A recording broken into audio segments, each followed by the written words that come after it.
They say a man can go without water for 3 days. Clearly, they haven't met a swimmer.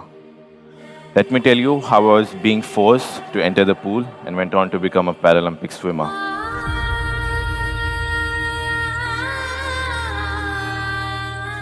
Before I start, I want to say thank you so much for making us so proud at national level or international level.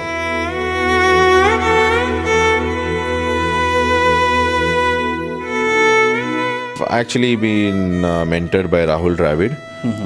I was supported by GoSports Foundation for from 2011 till I retired. What message you want to convey to my audience? It's okay to come last. I'm not worried about you coming last, but I am not ready to accept that you don't work hard.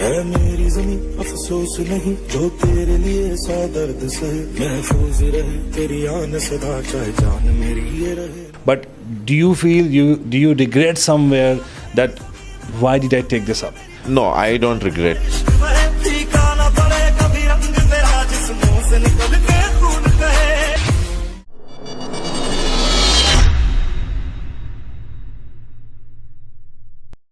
Sharath, thank you so much for coming and doing it. Thank you. Yeah. Right. Before I start, I want to say thank you so much for making us so proud at national level or international level. Okay. Thank you so much. So why did you start and talk about your journey, your achievements, and my viewers should know about your history? Okay. I was 9 years old and I was studying in Little Flower Public School in Bangalore, and they made it mandatory for all the kids to learn swimming. And I didn't have an option. My parents tried to get me out of it, but the principal told very clearly that let him try. If he's not able to do it, we'll stop it right there. And I got into the water and immediately I fell in love with it. And that's how the swimming journey started.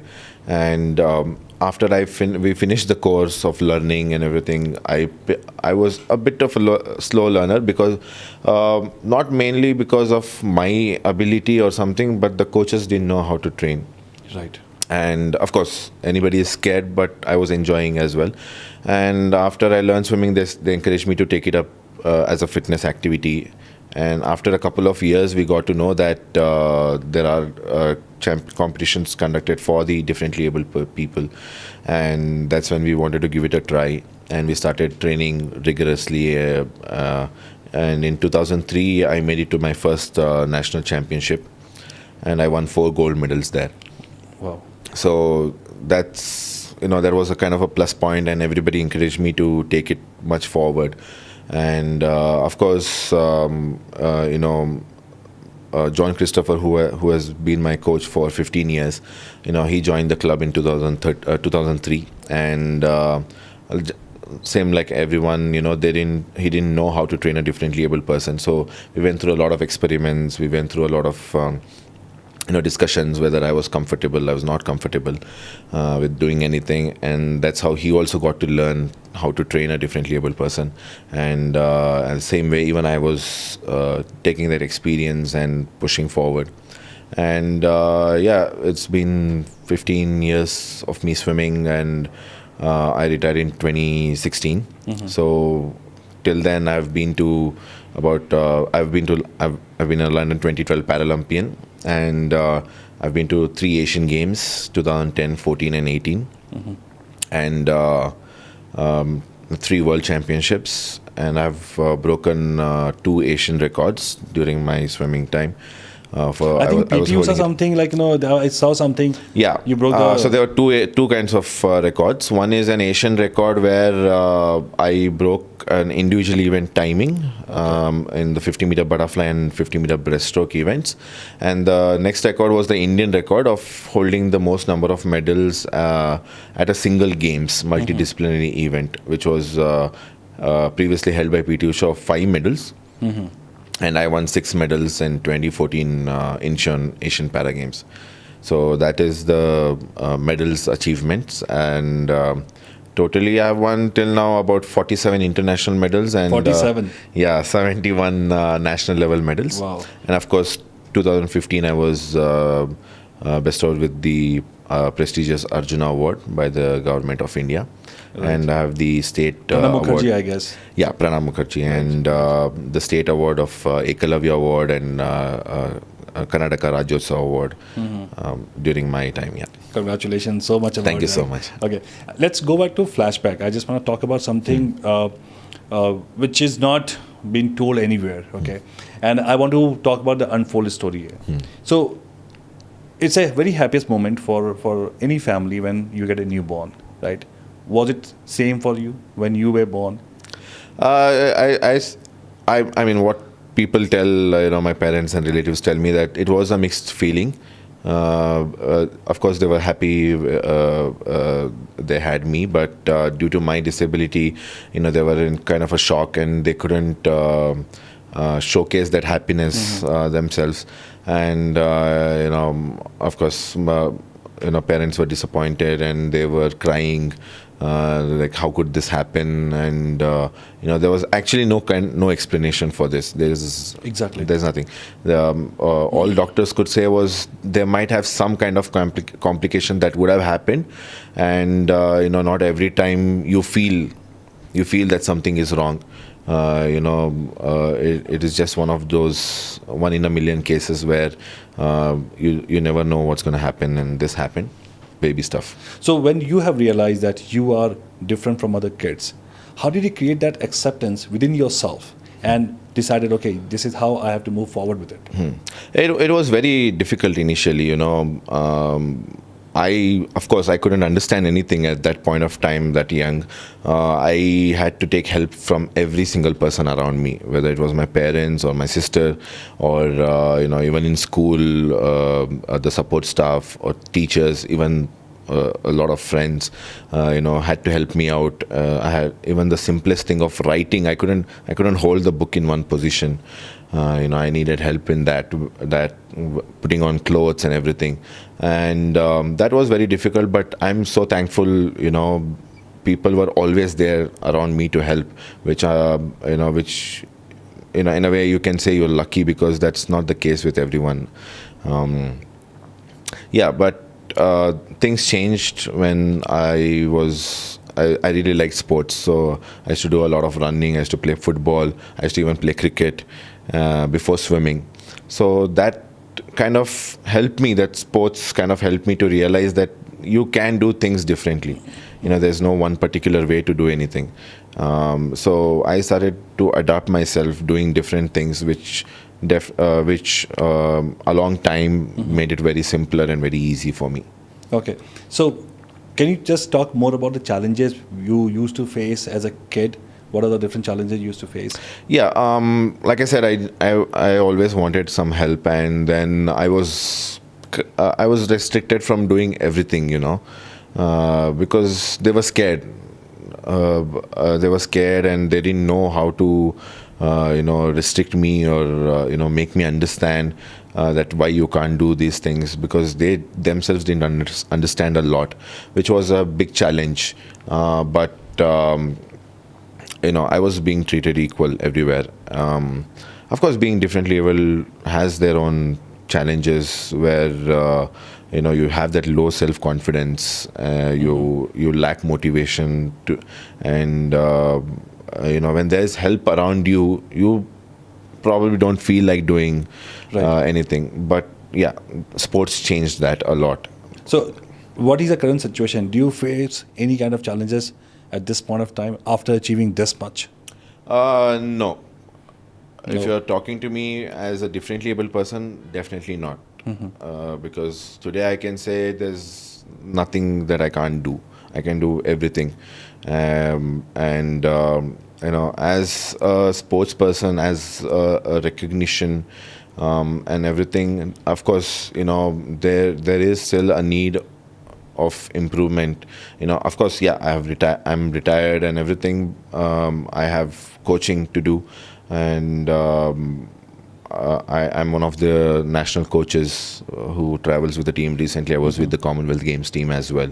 So opportunity-wise, it is definitely there.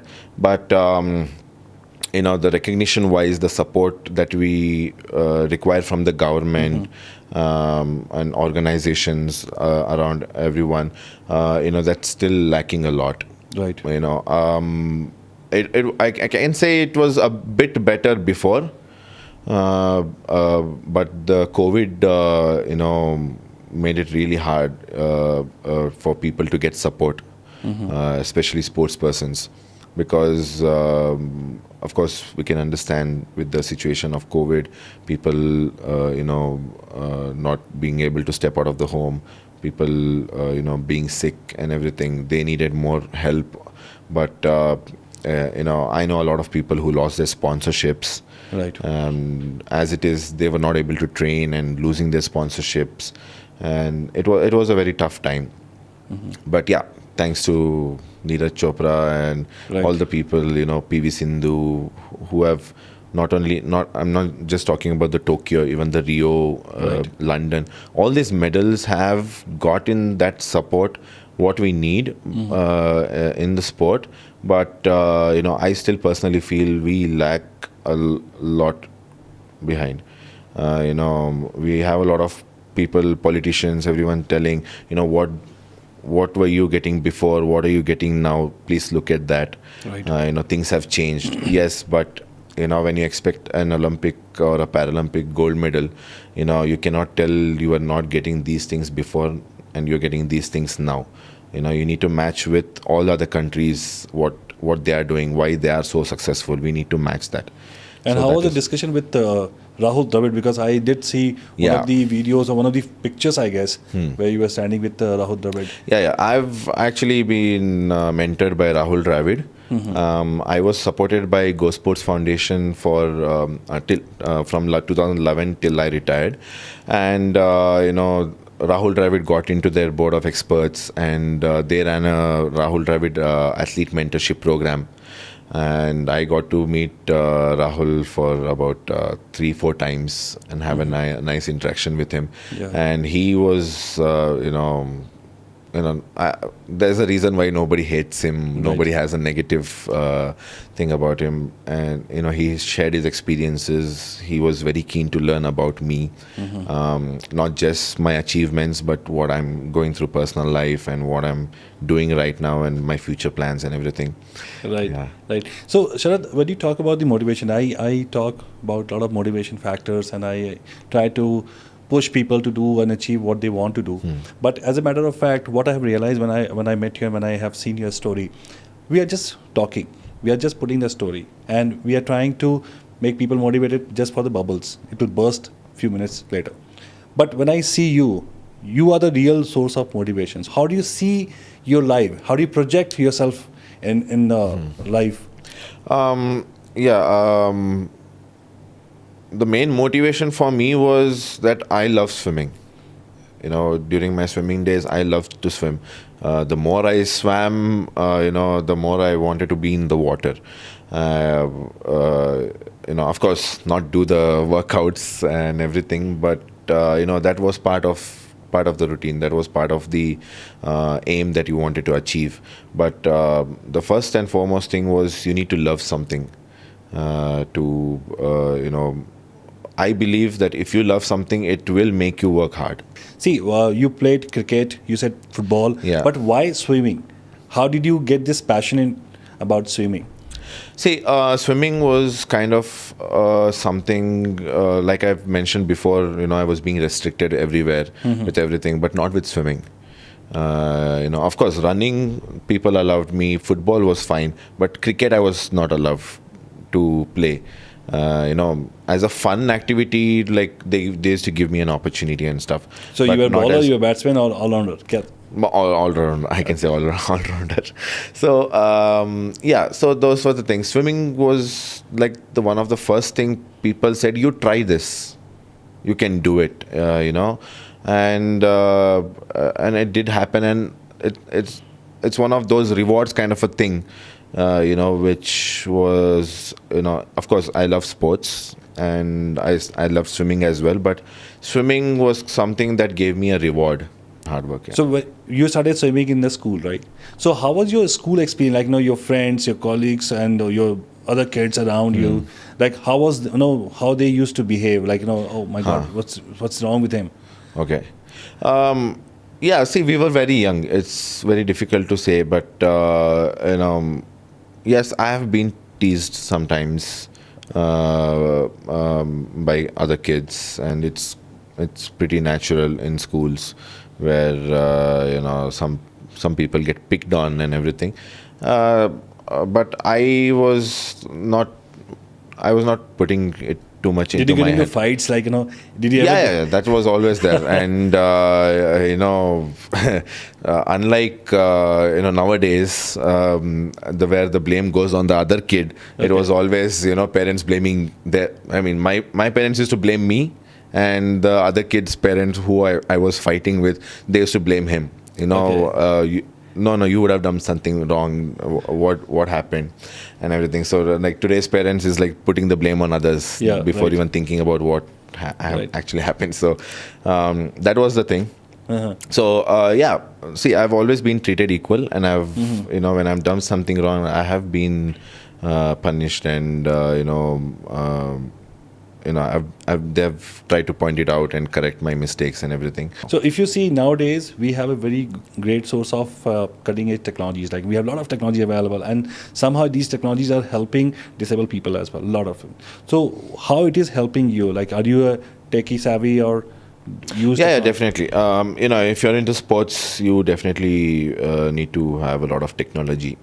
No matter how old school you are, and no matter they call it coach's eye, no matter how good you spot a talent and everything, but there are certain things that technology does that you cannot even explain. So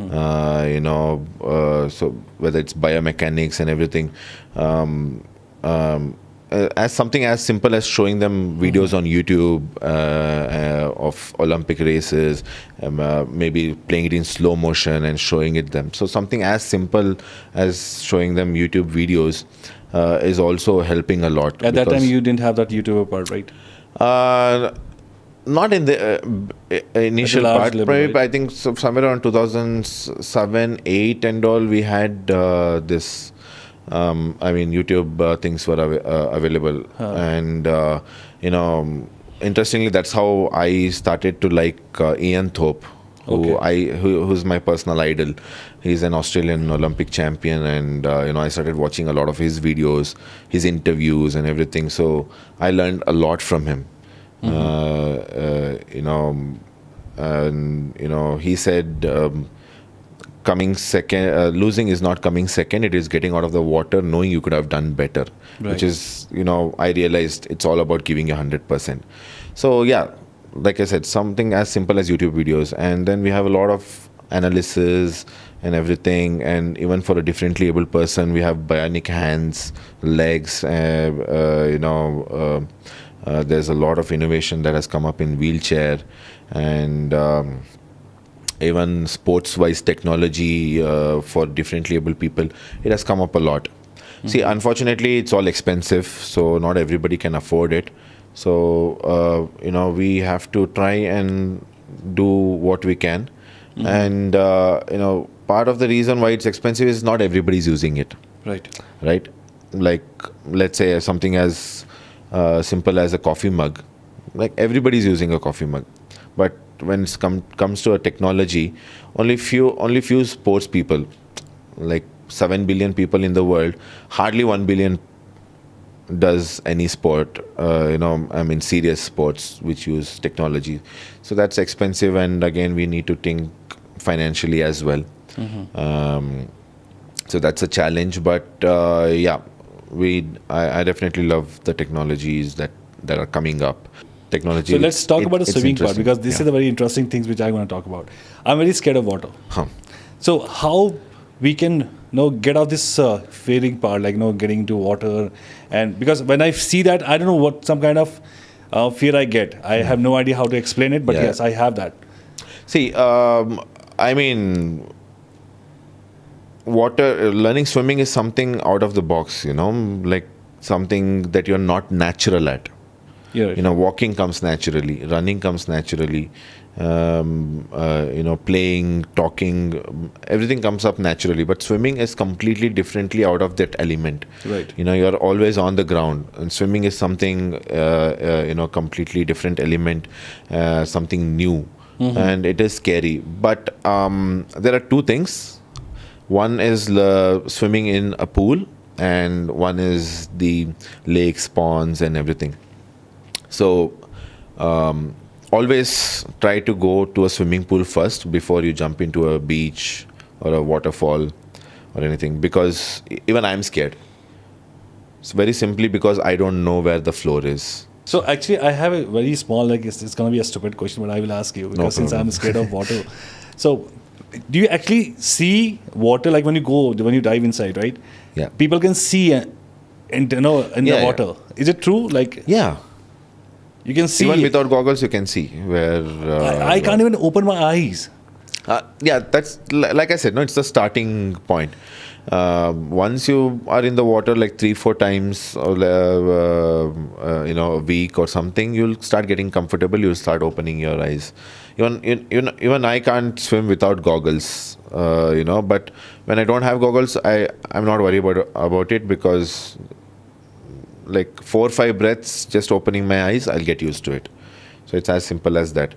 And one more thing is why swimming is very special and a must for everyone to learn is like everywhere you're vertical. You're standing on your feet. All the load is on your knees and your feet. So when you're swimming, you're horizontal. So there's a complete balance, and of course, water is going to make you float. Right. So there's absolutely no pressure on any part of your body. Of course, the faster you want to go, the more power you apply, and you try to go fast.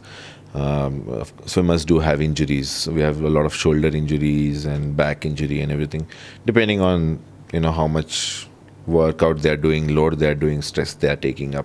So coming back to this part, before we can conclude this conversation, I want to talk about the government of Karnataka or government of India, what they are doing for disabled people, like what kind of benefits they are providing. Yeah. Do you get something from them?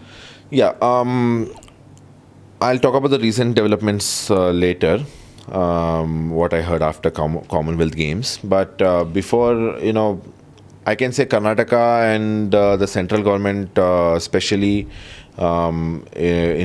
they're treating everyone equal. We get the equal kind of cash prize awards, equal support in the scholarship schemes and everything. So that is absolutely amazing. I don't see that in a lot of other states. Of course, Haryana is nothing can compete with Haryana with the kind of funding they're doing for sports and everything, which is why we get the most number of people from Haryana itself, from Haryana representing the country. Right. But I can say Karnataka, I know that they give school fees reimbursement if you win a medal in the national championships. And then of course the cash awards that come with it, and we have scholarship schemes where they're giving out, I think, 5 lakh rupees every year to upcoming sports person. I think they have selected around 100 people across different sports. So that is, the kind of initiative that I've taken up. And now recently, after Commonwealth Games, I heard that they are coming up with 2% jobs quota. Reservation in different departments across the state, government jobs for all the sports people and everything. So that is something good. And the Indian government had offered all the Paralympians and Olympians a job in Sports Authority of India as a coach or an administrative staff, depending on their education and what they wanted to do and everything. So all these are coming up really well, and but there was a very interesting point. There was a comparison after PV Sindhu's 2012 medal, or 2016 was the first. 2016 was the first, yeah. So there was a very interesting comparison done with the PV Sindhu medal. How much she got over 4 years for her training leading to Rio Olympics, and how much she earned after. And how much other countries spent on the training of the athletes, and how much they, reward them with cash prizes. So what is the outcome like? PV Sindhu, somewhere it was around over 4 years, it was around 80 lakhs or something. 80 lakhs? Yeah. Okay. But she earned more than 13 crores in Rio alone, after Rio Olympics medal alone. So do you think there's scope of this swimmer in India? Because I haven't seen a lot of people. I just got to know because A.R. Madhavan's son got into swimming, I guess. Yeah. He won, I think, gold medal? Or See, he's been swimming for a long time, Right. and he's actually been winning a lot. But I think it's just picked up recently. From past 3 years, I think he's in the limelight. But he That is representing Madhavan's son India. is- He got the training in Dubai, I guess. Yeah. He got the training Yeah, in Dubai. he was actually training in Bombay first, and of course he was training in Bangalore with Mr. Pradeep Kumar, Okay. who is also the Indian national coach for the able-bodied team, one of the national coaches. So he shifted to Dubai. So there were a lot of people who shifted along with him. So, do you think the scope of swimmer in India? Because if somebody is thinking, a kid is thinking about getting into this full-time swimming as a career, do you think you will suggest them? Yeah, any sport basically. A career in sports doesn't have to be you, competing. Like I might be a normal person and I love swimming. I love to swim. And, I might get educated myself to become a coach, or get into sports nutrition. I can even be a doctor, and I love sports, so I will do physiotherapy. And of course, like you mentioned, technology before, so you can get into technology. Something you can create an app, or you can create some device, something which will help any sport. It doesn't have to be just swimming. So if you're a sports lover and this thing, I mean, no better example than IPL. No better example than IPL. The kind of analytics and all they got, the technology that they got into. Every sports lover had an opportunity to, get into that this thing. When you're talking about the Indian team, it's one particular team. Now IPL, you have 10 teams.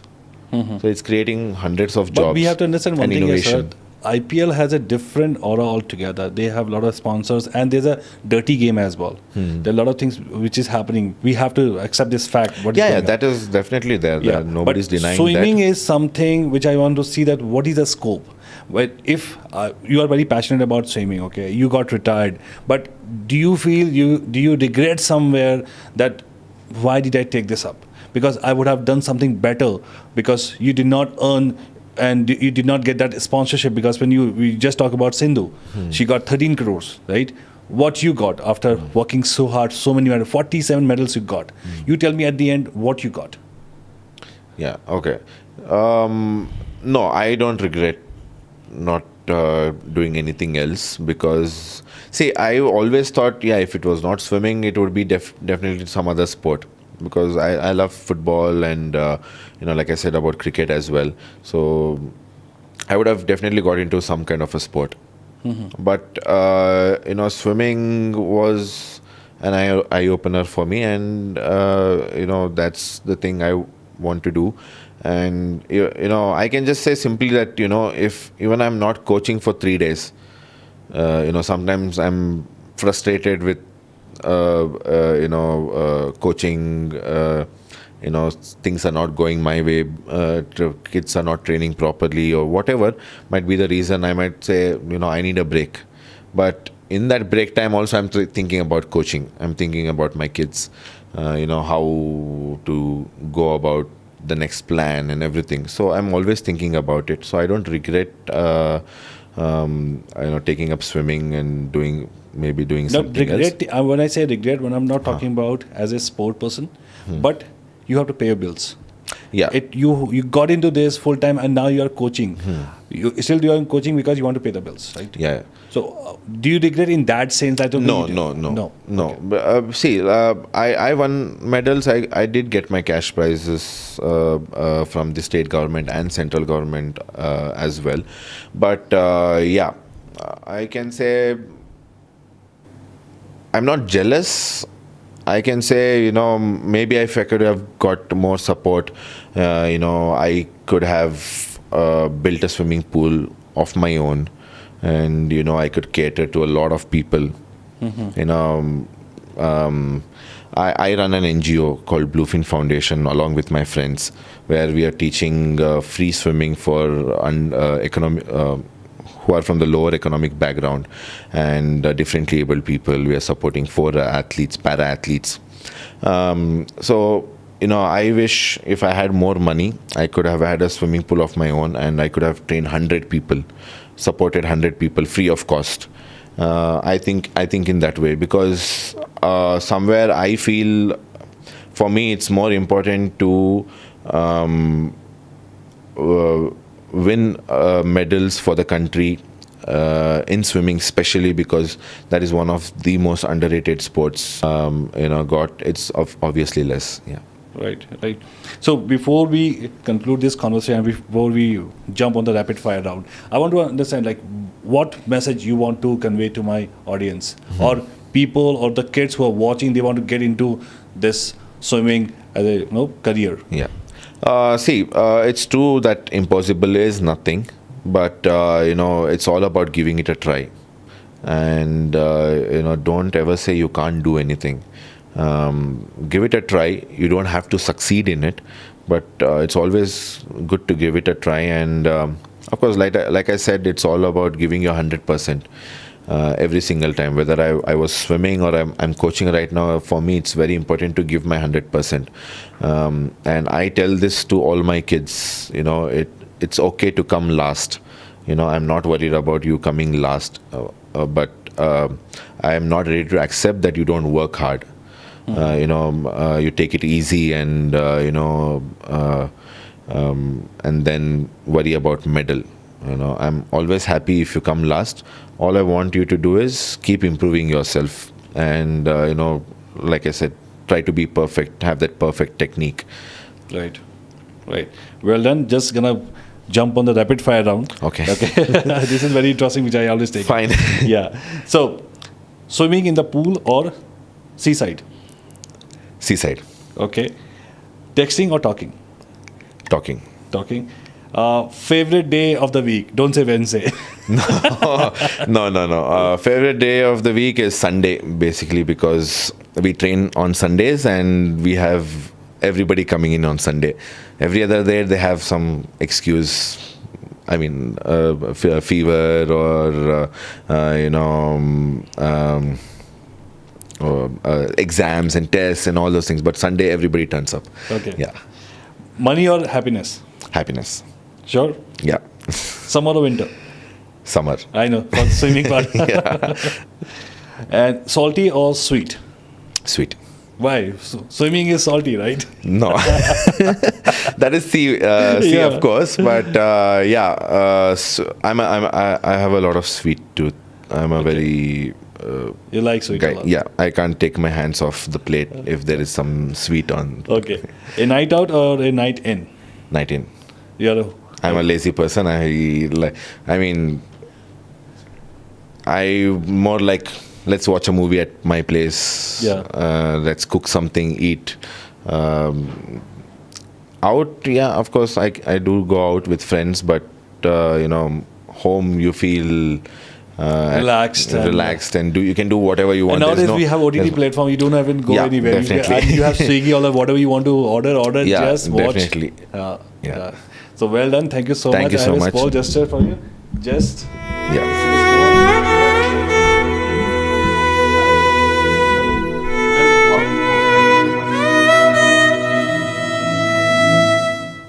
So, sir, thank you so much. Thank you so much for inviting me. Very candid conversation. I wanted to talk about the unfolded story because people talk about your achievement, people talk about a lot of things, but they did not hear the story which we talk about it. Like what are the challenges you have faced. So thank you so much for coming. Thank you so much Right? for the invite. Thank you guys. Thank you for watching this video, and please make sure you can subscribe to this channel and don't forget to press the bell icon. I will see you in the next video. तब तक के लिए बड़ों को नमस्कार, छोटों को प्यार.